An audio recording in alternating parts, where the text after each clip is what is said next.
Student online classes में आपका स्वागत है। आज मैं आपके 8 क्लास के लिए वीडियो लाया हूँ। 8 क्लास में जो चैप्टर हम कंटिन्यू पढ़ रहे हैं उसका नाम है एक्सपोनेंट। एक्सपोनेंट में जो है पहला चैप्टर 2a बता दिया गया है। उसमें जो भी 7 फार्मूला था लिखा दिया गया है कि एक्सपोनेंट का लॉ क्या है।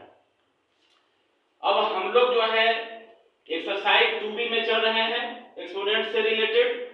इसमें जो पढ़ना है तुमको स्टैंडर्ड फॉर्म और यूजुअल फॉर्म।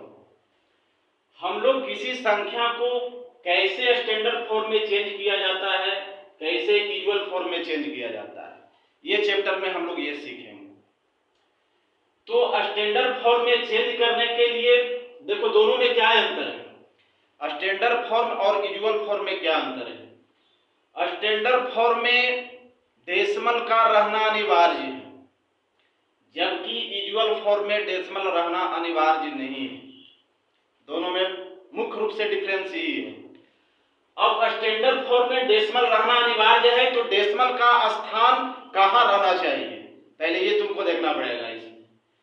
तो डेसिमल का स्थान जो है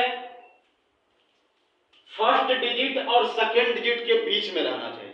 फर्स्ट और सेकेंड, फर्स्ट और सेकेंड। देखो यहाँ डेसिमल का स्थान नहीं है। डेसिमल जो है 57 के बाद है और डेसिमल रहना चाहिए 5 और 7 के बीच में। ये हम लोग देखें कि स्टैंडर्ड फॉर्म में चेंज करने के लिए डेसिमल का स्थान फर्स्ट और सेकेंड डिजिट के बीच में रहना चाहिए। तो फर्स्ट सेकेंड के बीच में रहना चाहिए। अब देखो डेसिमल का स्थान जो है 57 के बाद है, तो सबसे पहले डेसिमल अगर दिया हुआ है और डेसिमल का स्थान इधर उधर है तो डेसिमल के सबसे पहले हटा लो। डेसिमल को हम लोग हटा लिए तो डेसिमल के बाद एक 2 जीरो हो गया। अब देखो डेसिमल हम कितने अंक के बाद इसमें देना है, 1 अंक, 2 अंक, 3 अंक और नीचे है 2 जीरो। अगर ये 3 जीरो रहता नीचे तो हम डेसिमल 3 अंक के बाद दे सकते थे, लेकिन यहाँ 2 जीरो है तो 3 जीरो होने के लिए इसको 1 जीरो की कमी है, तो डिनोमिनेटर में भी 1 जीरो दे दिया गया, न्यूमरेटर में भी 1 जीरो दे दिया गया। मतलब कि डिनोमिनेटर में 10 से गुना कर दिया गया और न्यूमरेटर में 10 से गुना कर दिया गया। अब देखो तो नीचे तो आ गया क्या जीरो, 3 जीरो आ गया, तो 3 जीरो आया, 3 अंक के बाद डेसिमल दे दिए, ये जो है 10 हो गया। 3 अंक के बाद नीचे जो है कट गया तो 5.736 गुने 10। डेसिमल का स्थान फर्स्ट और सेकेंड डिजिट के बीच में आ गया। ये काम करना है तुमको स्टैंडर्ड फॉर्म में लाने के लिए। डेसिमल रहना अनिवार्य है और डेसिमल पड़ेगा कहाँ, फर्स्ट और सेकेंड लेटर डिजिट के बीच में। उसी में देखो हम स्टैंडर्ड फॉर्म में ही लिए हैं कि अगर जीरो के तो डेसिमल दिया हुआ था तो हम ऐसे चेंज किए, बहुत सारा जीरो दिया हुआ रहेगा, डिजिट लिखेगा जीरो दे देगा। तो इसमें जीरो दिया हुआ है, 10 जीरो दिया हुआ है, 463 पर 10 जीरो दिया हुआ है, तो जितना जीरो दिया हुआ है पहले उसको साइड कर लो। साइड कैसे होगा, तो जीरो गिन लिए हम 10 है तो 10 पर पावर 10 हो गया, तो हम लिख सकते हैं कि 463 गुने 10 पर पावर 10। अब देखो ये जो है अभी स्टैंडर्ड फॉर्म में नहीं है, क्योंकि स्टैंडर्ड फॉर्म में रहने के लिए डेसिमल का स्थान फर्स्ट डिजिट सेकेंड डिजिट के बीच में आना चाहिए। अब देखो कि डेसिमल कहां देंगे हम, तो कई अंक के बाद देना होगा, देना तरफ से तो 1 2 अंक के बाद देना होगा, तो 2 अंक के बाद देना है तो 2 जीरो से नीचे मल्टीप्लाई किया गया, नीचे मतलब डिनोमिनेटर में, और 2 जो है 2 जीरो से ऊपर मल्टीप्लाई किया गया, 2 जीरो मतलब 10 पर पावर 2, तो 2 जीरो है तो 2 अंक के बाद डेसिमल हो गया। अब बेस समान है तो दोनों का पावर जुट गया, 10 पर पावर आ गया कितना 12।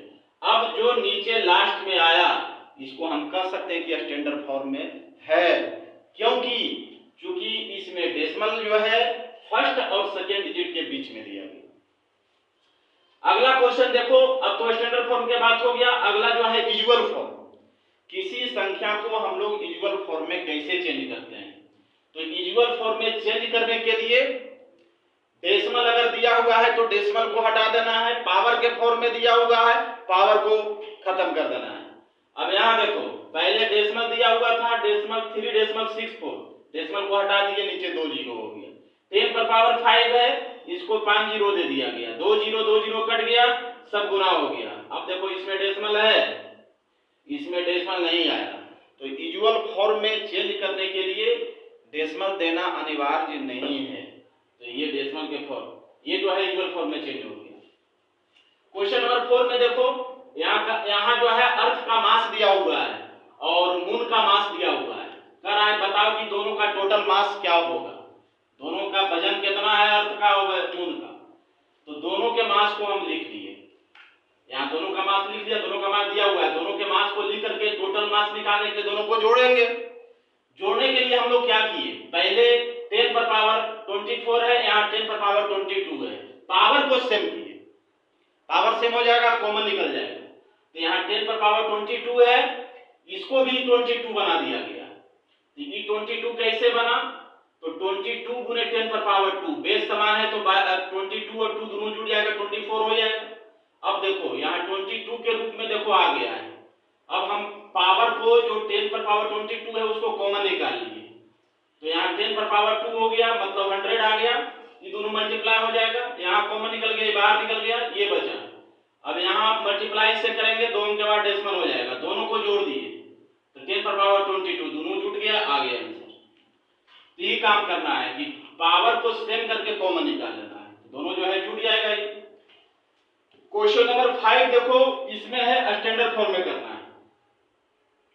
स्टैंडर्ड फॉर्म में करने के लिए यहाँ दिया हुआ है कि डेसिमल 0006, तो डेसिमल 006 दिया हुआ है, तो स्टैंडर्ड फॉर्म में चेंज करने के लिए हम अभी बताए कि डेसिमल का स्थान फर्स्ट और सेकेंड डिजिट के बीच में होना चाहिए, लेकिन इसमें एक डिजिट दिया हुआ है, 6 दिया हुआ है, तो एक डिजिट रहेगा तो आंसर वही हो जाएगा, नहीं तो हम ऐसे लिख सकते हैं इसको 6.0 गुने 10 पर पावर -4, ऐसे लिखा जा सकता है। ये फर्स्ट डिजिट है, ये सेकेंड डिजिट, डेसिमल अपना मन से दे सकते हैं, क्योंकि डेसिमल का 0 का वैल्यू नहीं होता है। तो 10 पर पावर -4, यहाँ पहले डेसिमल को हटा लिया गया, तो 6 है, 6 बाई हो गया, 1 पर क्या 0 आ गया, 4 0 आ गया, तो 10 पर पावर 4 हो गया। जब इसको डिनोमिनेटर में इसको न्यूमरेटर में ले जाएंगे तो साइन जो है पॉजिटिव से नेगेटिव हो जाएगा, पावर अगर पॉजिटिव में है तो नेगेटिव आ जाएगा, ये टोटल को हम ऊपर ले चल गए। अब ये आ गया कौन फॉर्म में, स्टैंडर्ड फॉर्म में। अब कह सकता है कि इसमें नहीं डेसिमल दिया हुआ है, इसको हम दे सकते हैं डेसिमल 6.0 गुने 10 पर पावर कितना -4। स्टैंडर्ड फॉर्म में डेसिमल रहना अनिवार्य है, अभी बता दिया गया। अब देखो यहाँ यूजुअल फॉर्म में चेंज करना है। यूजुअल फॉर्म में चेंज करने के लिए, यूजुअल फॉर्म में चेंज करने के लिए यहाँ दिया गया है, तो ये कोई जरूरी नहीं है कि डेसिमल का स्थान फर्स्ट और सेकेंड डिजिट के बीच में आएगा, यूजुअल फॉर्म में कोई जरूरी नहीं, लेकिन स्टैंडर्ड फॉर्म में चेंज करने के लिए डेसिमल का स्थान फर्स्ट सेकेंड डिजिट के बीच में आना चाहिए। अब यहाँ देखो सबसे पहले हम लोग क्या किए कि डेसिमल को हटा लिए, 10 पर पावर -5 है, इसको डिनोमिनेटर में ले आए, पॉजिटिव साइन बदल गया। यहाँ 10 पर पावर 5 है, 5 0 हो गया, 2 0 हो गया, 7 0 हो गया, 1 पर 7 0 है, 7 उनके बाद डेसिमल बैठा दिया गया। अब देखो यहाँ डेसिमल बैठा हुआ है, लेकिन ये कह सकता है कि फर्स्ट डिजिट सेकेंड डिजिट के बीच में आया, नहीं आया। अब इसको कह सकते हैं कि यूजुअल फॉर्म में, ये यूजुअल फॉर्म में दिया गया है। चैप्टर जो है एक्सरसाइज 2B तुम लोग को बनाना है, होमवर्क में ये एक्सरसाइज 2B।